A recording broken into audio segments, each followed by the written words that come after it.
Today, we're gonna dive a little deeper into market insights, tips and strategies, and identify challenges and opportunities that buyers are seeing in today's market. So the bottom line is mortgage rates saw their biggest two-day decline than we've seen in a couple decades.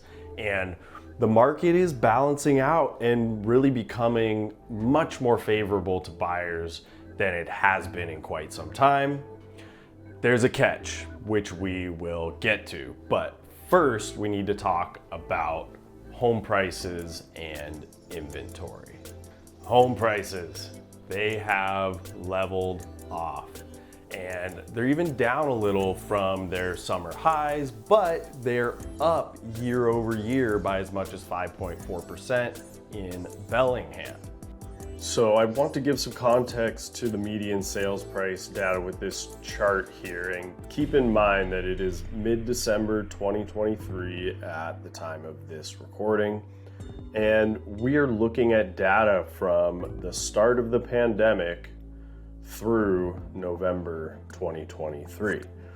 Now, this is 3-month rolling data, which illustrates the sharp increase in prices to the peak of summer 2022, the fall and winter correction of that year, through November 2023.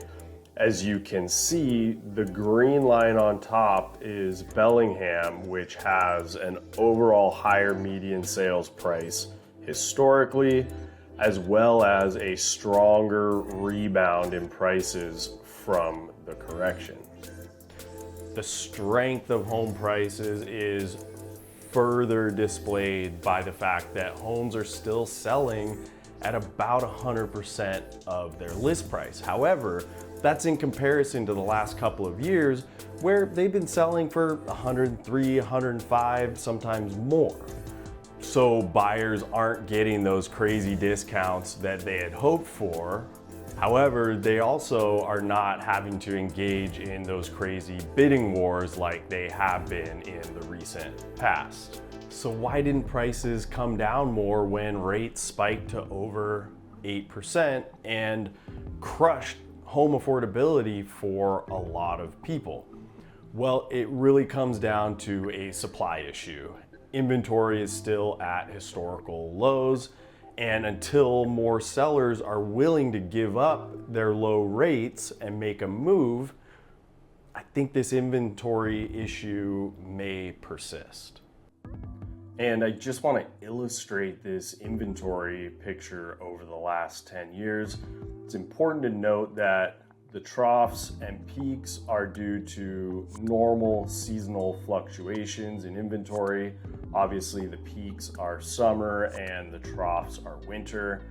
And the overall downward trend in inventory leading to the first 2 years of the pandemic, where the inventory highs were very low and the winter lows were even lower. We did have an increase summer 2022, which we've come back from. And another interesting note is the 2023 peak is still much lower than historical winter lows. Now, this low inventory has caused compression in the demand, and obviously home prices have increased as a result. The catch: mortgage rates coming down for buyers is obviously good for affordability. However, it also increases demand and brings other buyers into the market, leading to increased competition, potentially prices going up more, and possibly some continued frustration in the process.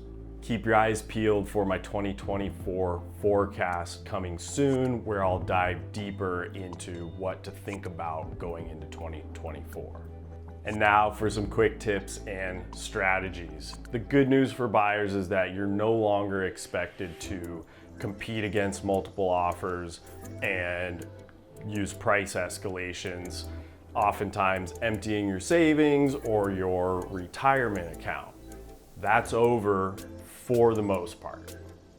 Now, you do still need to have a loan pre-qualification, or better yet, a pre-underwritten certificate in order for a seller to take you seriously. And strong negotiation skills in your representation is crucial. Now, if you're working with me, you're in good hands there. In terms of mortgages, getting a loan is just harder these days. Underwriting requirements have increased, which is why the lender you choose to work with is crucial. And now many of you are curious about new loan programs that exist, which I will get deeper into in the mortgage specific video. And having said that, before we get into the final segment on opportunities and challenges, it's important to note that my advice for you is always going to depend on your particular situation, which is why I encourage you to schedule a quick strategy session with me where we can go over your situation. My clients are always amazed at how much they can learn in a 15-minute session, how much the stress fades and that overwhelmed feeling dissipates in one meeting. And now for opportunities and challenges. Overall, there's less competition from other buyers. We're also seeing the ability to negotiate favorable terms, things like inspection contingencies and getting credits from the seller towards your closing costs. And prices are even down in certain areas, and I'm starting to see some motivated sellers. However, some challenges do exist. Low inventory is limiting the options for some and keeping demand strong. And the truth is that even though rates are coming down, they're still much higher than we've seen recently, and that is reducing affordability for many buyers. And looking ahead, if rates do continue to come down into 2024, buyers are going to hope for a boost in inventory to prevent another spike in prices. So stay tuned to my 2024 forecast where I'll get deeper into what we can expect. Hey, real quick, for those who don't know me yet, I'm Kyle Martin with Bellingham Listings here at the Moliat Group. I live and breathe this real estate market, and it really brings me a lot of joy to share my insights with you all. So I hope you'll continue to enjoy my regular updates. They'll come via email. But if you can do me a small favor, like and subscribe to the YouTube channel and click that bell notification so you will be the first to know when new content arrives. I really do love getting your texts and emails, so if real estate is on your mind, shoot me a quick message. We'll schedule a strategy session, and I'll look forward to seeing you soon.